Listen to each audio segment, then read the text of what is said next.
Hello there. In towns and cities across Britain, our daughters face being systematically treated like less than cattle by an unnameable demographic in this country who view our children as less than cattle. Why?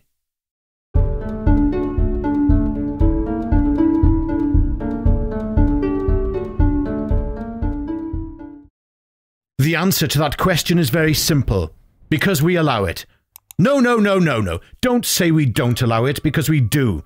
If we didn't allow it, it would not be going on. And our future and that of our offspring cannot be entrusted into the hands of the millennials, who are far too wrapped up in their own victim mentality to be able to confront the unspeakable and unmentionable events taking place throughout this land.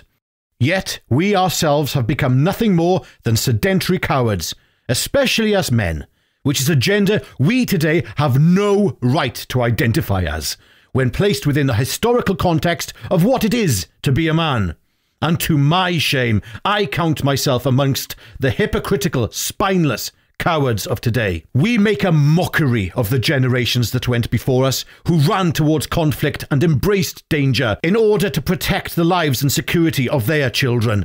Do you think they didn't feel fear as they ran towards certain death? Do you?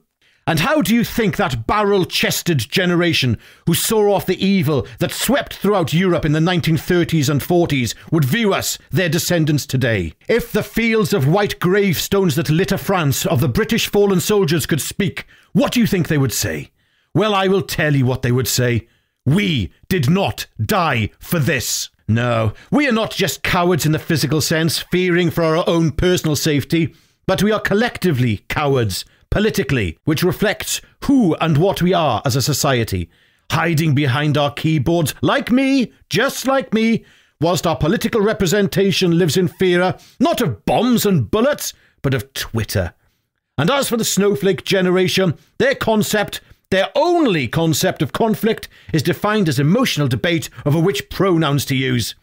We have gone from Shakespeare, what a piece of work is a man, to what is a man.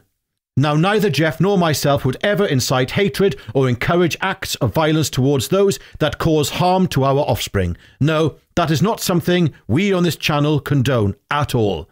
Instead, this is a commentary on the state of the nation, from the perspective of those that went before us, who we shame every day with our sickening acquiescence. We are taught by the liberal elite that we are to bask in national self-loathing for the misdemeanors of our past, when the self-loathing would be far more appropriate when applied to our shameful acceptance of evil within our borders today, and not centuries ago. Over to you.